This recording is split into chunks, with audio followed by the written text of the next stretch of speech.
এবার মহোৎসবের বড় ধুম হচ্ছে বাবুদের বাড়ি। যা বলিস, আর দিনে 8খানা বাংলা গান গাইছে সবাই, আর সব বড় বড় দল গাইছ তেমনি। হ্যাঁ, ওই 8 পেশের স্কলের মতো অন্তর একদম ইংরে নিচ্ছে, চোখে জল ধরি দেখা যাচ্ছে না। হরে কৃষ্ণ জয় রাধে জয় রাধে।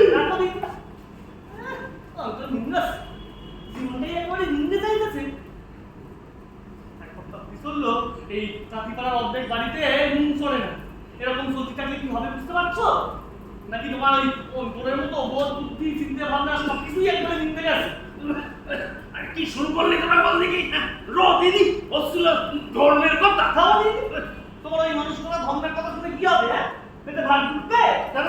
বাবুরা তো খেতে দিচ্ছে, এই রোজ ভোগ দিচ্ছে, এই খিচুড়ি লাবড়া, আর এই শেষ পাতে পরামান্ন দিচ্ছে, আর আধা করে খেয়ে বাবা দিচ্ছে কেনা।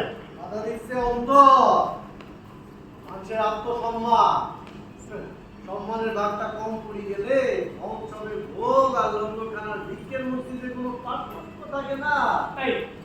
এই কথাটাই আমি এতক্ষণ ধরে বোঝাতে চাচ্ছি। গেলাম তো সকলে মিলে বাবুর বাড়ি গেলাম, সুন্দর ব্যবস্থা করে দেওয়ার জন্য একবারে হাতে পায়ে দিলাম। দিলে কি তাহলে দিতে পারতো নি?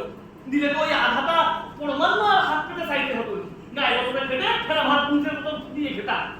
দেখ বাবন, এই খোঁচা দিয়ে কথা বলা তোর স্বভাব হয়ে গেছে, বুঝলি? মরবি আমি কয়ে গেল। আরে বৃন্দাবন দা, শুনো বৃন্দাবন দা, কই গেলে? আরে